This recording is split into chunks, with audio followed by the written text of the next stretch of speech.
Okay? Night, Amalia. Good night, Ria. Good night. Good night. Okay. Good night, guys. Good night, good night. Good night.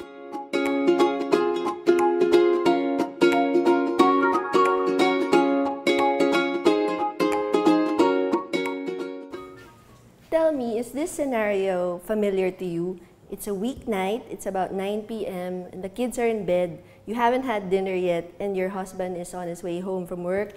You don't want to order naman takeout or ayaw mo magpa-deliver ng food. You just want to chill at home and relax. So, what are we gonna do, diba? So, today, I'm going to teach you a simple, hearty, and nutritious pasta dish for two. So, I actually don't have a name for this. I just, invented this. I'm going to use chicken thigh fillet, which I marinated with lemon and a little bit of soy sauce. So that's about 2 teaspoons of soy sauce. And then the rest are just really nutritious vegetables. And I'm going to start by peeling and chopping my garlic. I love garlic, and I tend to use a lot of garlic in my dishes. So make sure when you cook, you have your handy bowl, remember, because we're collecting our kitchen scraps for our bokashi. So I will use maybe about 8 to 10 cloves of garlic. So, sometimes it happens you don't really want to have dinner early, and I think it's important for married couples to, try to carve out some time just for the two of you, even if it's, a busy day and you've had a very stressful day. Yan, masarap mag-peel at mag-chop ng garlic. Nakakatanggal siya ng stress. So yeah, like what I said, just, try to make time for each other. Alfred and I have very different schedules. Sometimes he comes home late. Then me, I have to put the kids to bed. At the end of the day, you just want to catch up and talk, I think that's very important for married couples. A lot of people ask me where I learned how to cook. I think I can give credit to my grandmothers, my dad.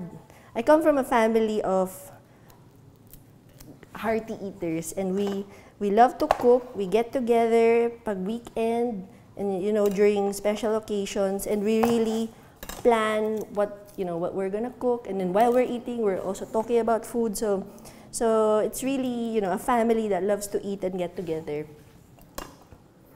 And I plan to teach that to my children, as they grow up, that it's important to make time to get together, catch up, just like that. Simple things. Okay, so it's my first cooking demo on cam. So I really don't know, should I be talking while I'm doing my prep? I'm really not used to. So yan, I just roughly chop my garlic. We're gonna use this for our vegetables. Before we jump into the actual cooking. After the garlic has been chopped, we move to the carrots. Okay, so for this dish, I'm going to peel the carrots so that I can create like really soft slivers of carrots after I saute them. So yan, remove the skin first. Cut the carrot in half, and then I start peeling. Yan lang. So when this cooks, it's going to be soft. It's going to actually mix with your spaghetti really well. Alright, so next we're going to prep our broccoli. I usually just, cut them into quarters from the big broccoli head. And also make sure that you wash your ingredients really well prior to prepping. And then when you buy your broccoli, it comes with a stem, right? You can actually use the stem. You just have to first slice the base. Just use the inside because that's where the tender part is. So most of the time, di ba tayo, we just throw this, but it's actually just as good as the florets, and sabi nila there are a lot more nutrients packed in the stem. So what we do here is usually for sautéing or for soups, we just slice it really thin. So you get rid of the outer skin, it's a little bit tough. And then you slice the stem thinly, as thin as you can get.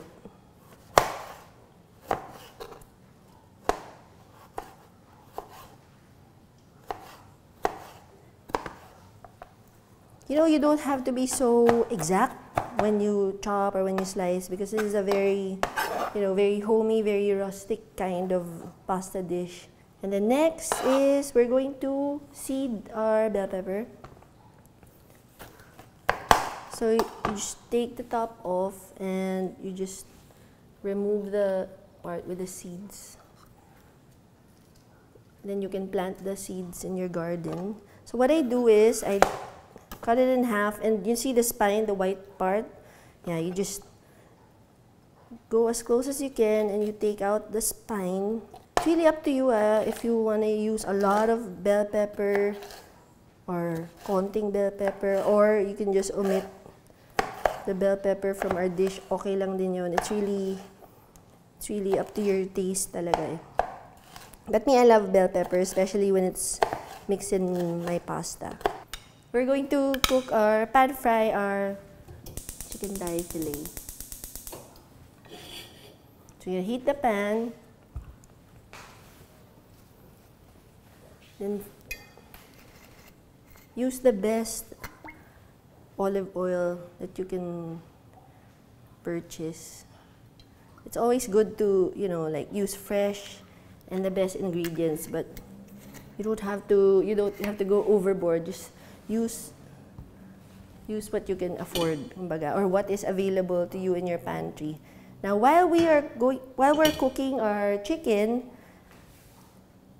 pwede nyo nang i-ready yung big pot of water natin for our pasta, for our spaghetti.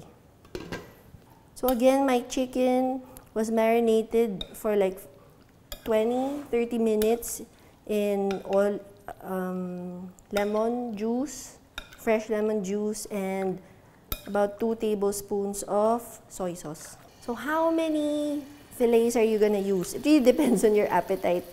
Since we're cooking for 2, I usually eat 2 Thai fillets. I think baka Alfred will also eat 2 or 3. Ako rin 2 or 3. It really depends on you eh. So let's just say 3 per person.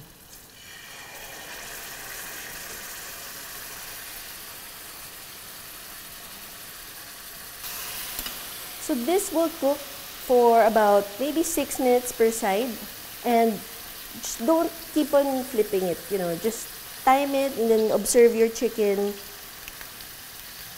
and then it's gonna be ready. Soon enough, it's gonna be ready. Once it's golden brown, you know that it's cooked.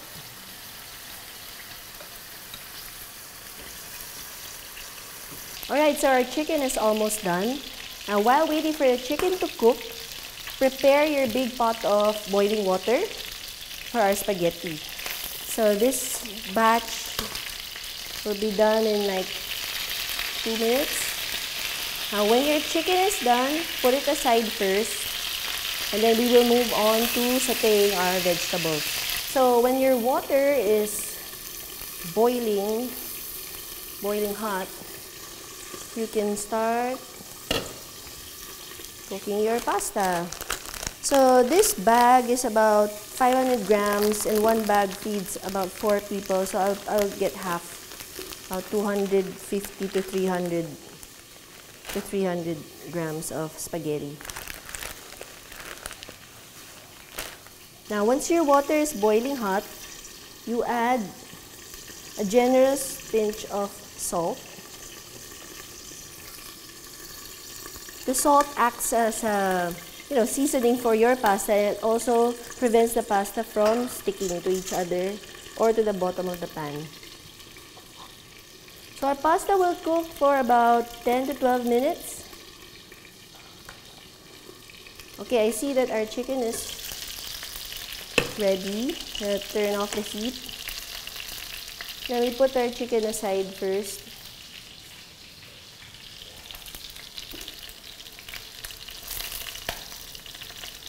Let it rest. While we're waiting for the pasta to cook, we will move on to cooking our vegetables. Alright, so while our pasta is cooking, we're going to move on to our vegetables. Okay, so we're using extra virgin olive oil. First step is to saute our garlic. So make sure your pan is very hot. So first we're going to saute our garlic. So make sure that you cook your garlic well to avoid that, very sharp taste. You want garlic that's sweet, sticky, and not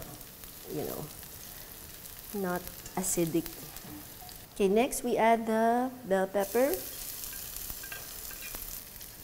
Now, if you notice, I really put a lot of garlic. It's because I love garlic. So you just adjust it to your taste. If you want to put less, that's fine.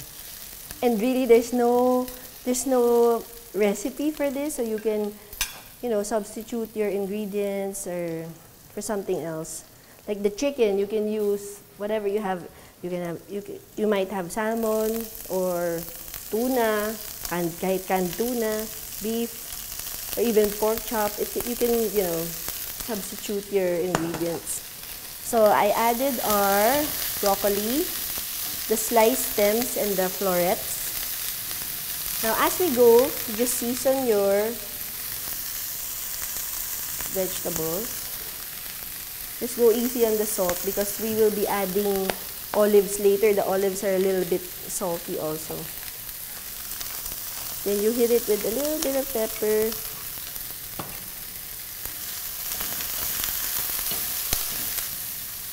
Let me check our pasta. So this is about 10 minutes already. So I can turn this off. Our pasta is ready. While this is cooking, I'm going to drain our pasta. Before you drain your pasta, try to get about a cup lang of the pasta water, then put it aside because you're gonna need it later for your vegetables. Then I add my carrots. Now remember the pasta water that I put aside. You add that into your vegetable saute. Then just let it wilt down a little bit, maybe 3 to 5 minutes. Now towards the end, you can add either capers, but I choose to put green olives. So you can use capers, black olives, or green olives. So better if you choose the one that has no more seeds, the pitted ones. So it's easier for you guys to eat it.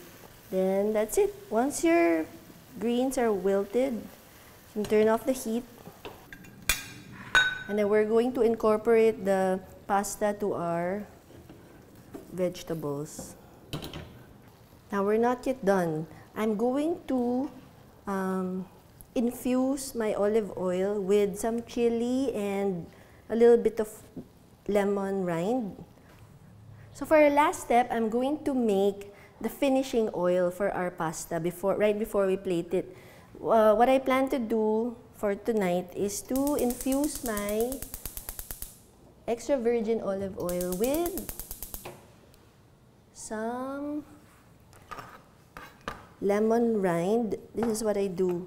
I get my peeler and I gently peel the yellow part of the skin of the lemon. So you just avoid the white part because that's kind of bitter. So maybe you get about 2 teaspoons. Yan. Then, when you have enough of the rind that you cut, you're going to slice them thinly into very, very fine strips.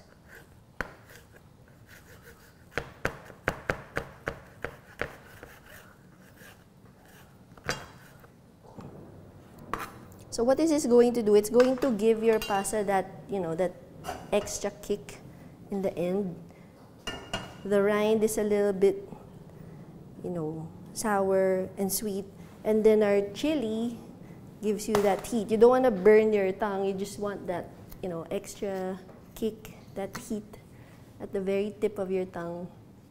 So that's about 4 tablespoons of extra virgin olive oil. Then once the oil is hot, not smoking hot, just a little bubbly on top, you drop in your lemon rind. Actually, at this point, you can just turn off the heat, and the rind and the chili will just cook together with the olive oil. So that's my finishing oil. I'm going to drizzle that on top of our bowl of pasta right before serving. And that's it. So at this point, we're ready to plate our dish. And I hope that Alfred is on his way home. So let's do the plating. Uy, guess who's home? Ano, gutom ka na? Ha? Come on, dali, let's eat. Mabango yan, ha? Sabihin ko, mabango ka. Marami itong vegetables. Sinadya ko yun. Sometimes you have to sneak in vegetables. A lot of vegetables. Because when he's out, sometimes during shoots or with the clients, you don't really know naman. Sometimes you eat, fast food when you're out. Yep. Binigyan nyo lahat. Oo. Habang pauwi ka while you were stuck in traffic. But I only made this for less than half an hour. Yeah. Yan, so Grabe you yung can event, have, seconds pa. Yung mga post ng mga tao, nakaganda. Saan yan? Sa Seiko. Talaga. Wait, I'm gonna put a little of the... Ang ganda eh.